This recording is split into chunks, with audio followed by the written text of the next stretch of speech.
Hi guys! Okay, so it's been a little while. I've had a couple of exciting things happen recently in terms of progressing things forward with being a producer. Mainly that I started producing some tracks for a friend as just sort of like a trial run of just being the producer in a situation. And then through that, I've wound up a friend of a friend that I would now say is, you know, a friend.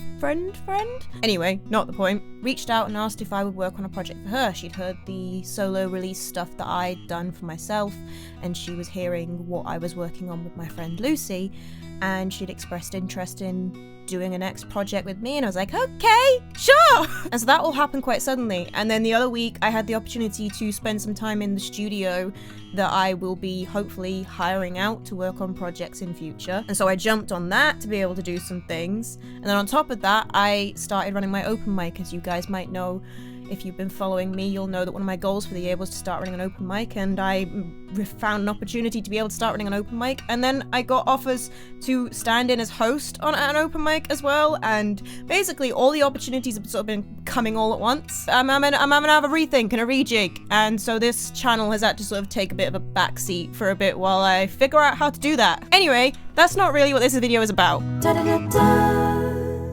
Hi guys, it's Summer, welcome back to my channel, and if you're new here, then welcome to the chaos. I do all things music related on here, from audio engineering style content to production and songwriting challenges to just talking about music and musician life. And today's video is a bit more of an update, music life kind of. I've been thinking about things that I have basically had the opportunity to start producing for 2 other people now. These people are also my friends, and I think that's the best sort of way to start with projects like this, other than because it's really easy to find clients among people you already know. Clients.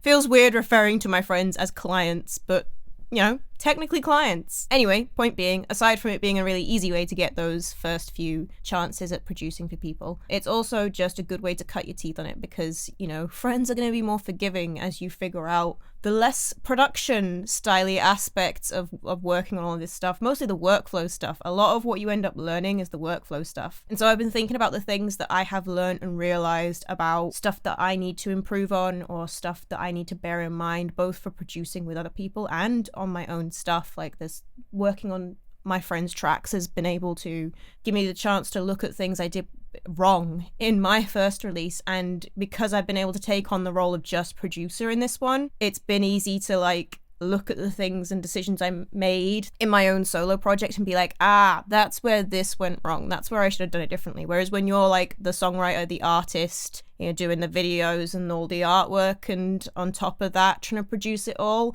it's hard to put the different hats on and approach each of the different roles well. So I think this is going to drastically improve my next project for my own stuff in terms of how I produce it, because I've been able to actually just sit back and just play the producer role, just play the audio engineer role. And so for today's video, I thought I'd just sort of go over a few of the things that I have learnt through the process of working on other people's tracks now. It's nice to just sit down and recap these things and like take stock of the stuff you're actually learning as you go, because I think that's how you actually identify the things that are going to make you improve further. So okay, first thing I have learned from working on other people's stuff.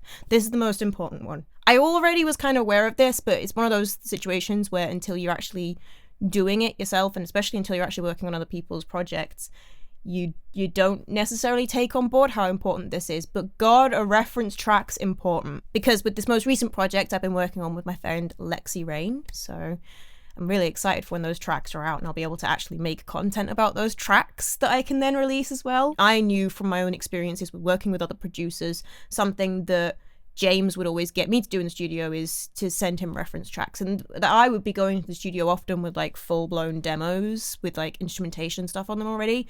But, you know, he would still also want reference tracks, because it's one thing getting a demo with all the instrumentation you want on it from someone who isn't a mix engineer and therefore like hasn't done anything really that much with the choices of reverbs or how things are actually sitting in the track. All these more audio engineering focused questions, you kind of need a proper produced, mixed, high quality, professional level track to look to, as well as the demo itself, to figure out where the finishing point for the track is. So I asked Lexi for reference tracks right at the start, and it was one of those things where she didn't initially have reference tracks in mind, and so it kind of got forgotten about by both of us as we were going. And it wasn't until I came to sit down recently, because literally at the moment I am in the process of finishing off these tracks, you know, that final mix stage. And I'm like, I don't know how to assess myself in terms of where the finishing point is for these songs, because I don't really know what they're supposed to sound like. And I can make sort of a guess from her descriptions and from the songs themselves, but like when you hear a song as a producer, you might not hear in your head what the person who's giving you that track is hearing, you know? It turns out for a few of them, I was not hearing in my head what Lexi was hearing based on just the instrumentation I had. And it wasn't until she actually sat down and picked out some reference tracks and sent them to me that I could sit there and go, okay, this is actually what we wanted from the drum part here. This is what we need from the bass here. So it sort of reinforced for me how important reference tracks are when you're working with other people in particular, because you need to be able to communicate with each other, and most of the time people are pretty bad at describing what they want from a track, and sometimes also people don't know what they want from a track, so you kind of need them to do the homework of sitting down and finding tracks that they want it to be similar to, so that they get an idea in their head of where the finishing point is. Otherwise you could end up going back and forth forever, never really getting that finished product, because you don't know what it's supposed to sound like. They don't know what it's supposed to sound like. You don't know what it's supposed to sound like. Nobody's going to know when it's finished. Anyway, reference tracks are so important for that. And it's reinforced for me one of the mistakes I made with a couple of the tracks that I did for my own project, because I didn't have reference tracks for most of them. There were only a couple where I had kind of a reference track in mind of roughly how I wanted to actually go with the production on it. Like Rise, I had a few reference tracks in mind, and I had a very specific idea of the kind of song I was trying to replicate, and so I looked at songs like that. Especially in terms of the mix, it fits a brief of like what I actually was looking for in that song, and it's a stronger mix overall than the most recent one I put out, which I didn't actually put out that very recently because I've kind of releasing my own music has also sort of had to take a bit of a backseat. Stop the Clocks was the most recent one I put out, and Stop the Clocks I would be so happy with the production on if I'd done a better mix of it. I loved the instrumentation, and I went crazy with the instrumentation on this, but because I didn't have a reference track in mind to be able to go and listen to that and then go back and listen to Stop the Clocks, I couldn't really figure out, like I knew I wasn't happy with the mix when I gave up on it and just sent it off to be mastered, but I didn't know why, because I had nothing to reference to figure out why. And that's why you need reference tracks, because you need to be able to sit there and go, this isn't quite right yet, and then you need to be able to go and pull up the song that is what you're trying to make it sound like and go, okay, it's not right yet because this song has so much more body in its acoustic guitar, and I've stripped all the body out of this acoustic guitar.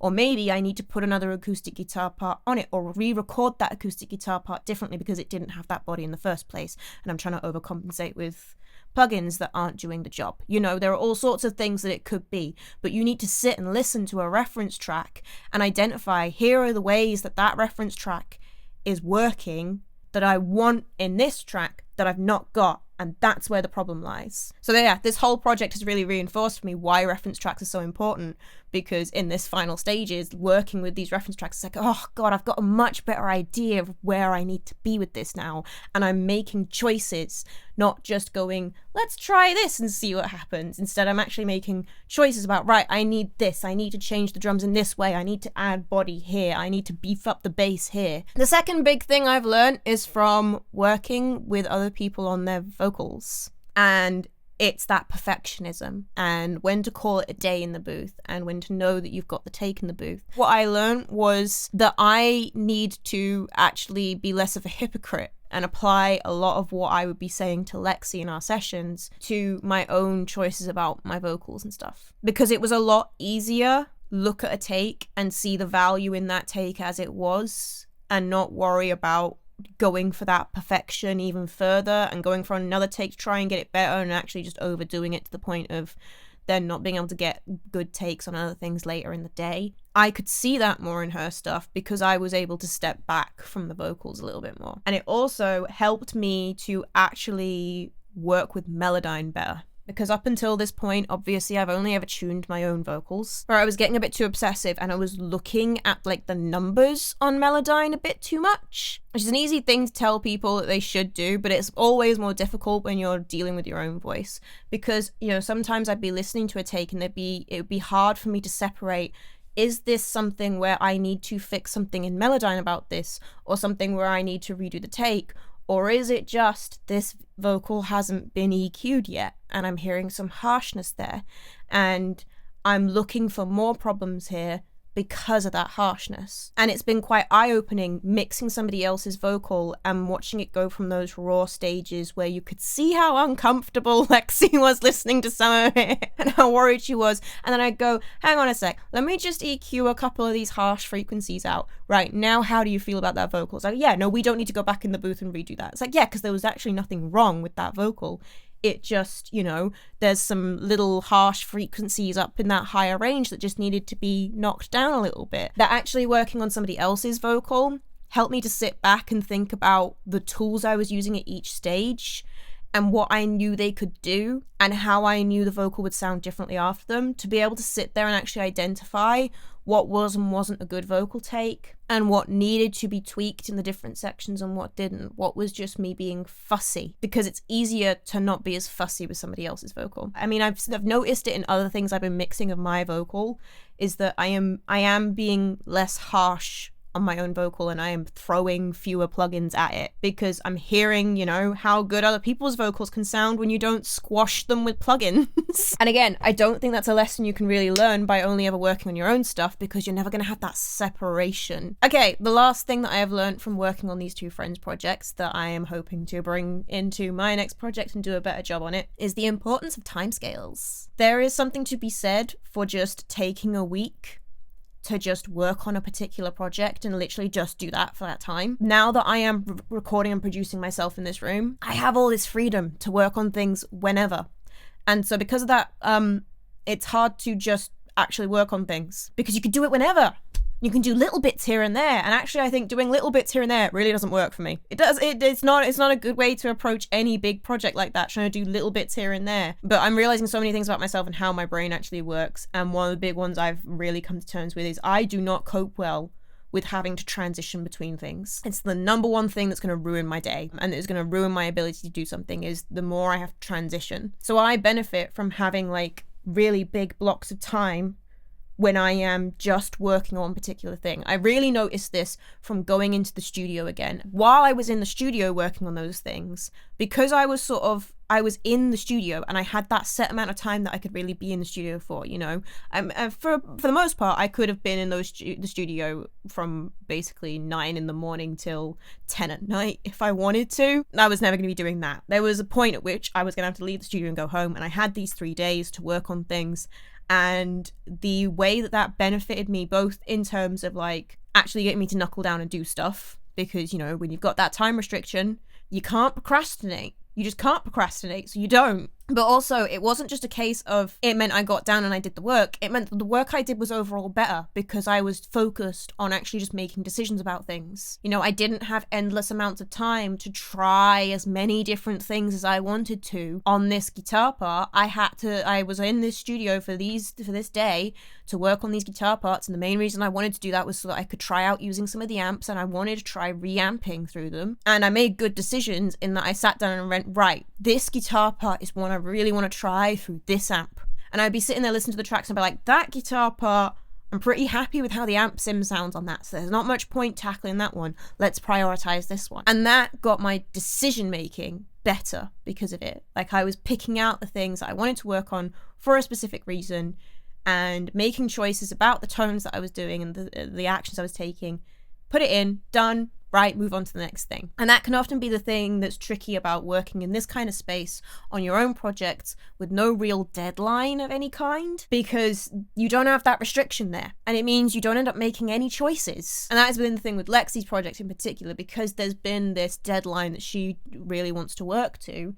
I have to make decisions on things and like actually finish off a track in this way to be able to meet these deadlines. And it means I'm making better choices on the tracks because I'm actually sitting and listening to tracks and going, what does it need to be finished? So yeah, that's a big lesson I've learned for my next project, is I need to find ways, because obviously any deadline I try to put on myself can move. I need a way to have that sort of deadline mentality and that block of time mentality. And maybe part of it is by actually doing aspects of the project in the studio, in booked out time in the studio, where I'm in that space for that specific amount of time just working on this project. Anyway, those are the big things I've learned. And yeah, they're not like specific production things. I mean, I've also learned a few cool production things doing this, but the big things I learned were more the like bigger picture stuff, the mentality stuff, the workflow stuff. And those are the things that I think, you know, that make the difference between someone who just produces stuff for themselves and knows how to use Logic versus someone, you know, who actually knows how to produce something and work on a track and can be a producer going forward. Anywho, I'm going to try and apply some of what I've learned to my next project, and hopefully my next project will be way better than this first one, and I promise that at some point I will actually put out the last few songs of this first project. I'd love to hear any stories from fellow producery types of like big learning curve moments for you and what they actually looked like, because some people have some really fun stories about things going horrifically wrong and how that taught them something. Anyway, this is hopefully the start of me actually getting back on track with this channel. If you enjoyed this video, then you may enjoy the content on my channel in general, in which case you might want to hit that subscribe button. But I know that's a big decision to make, especially considering I might disappear for 2 weeks randomly. Yay! So if you want to check out some other videos before you make your decision, there'll be something recommended on the end screen for you. There are also links below to where you can follow me on all of my socials if you want to stalk me in general, and links to my own artist project. And there's a link down there to my Buy Me a Coffee account, where if you enjoy this stuff, then you can support me with money, should you so wish. Okay, that is everything. I shall see you guys next time with another fun music-related video of some sort. Bye!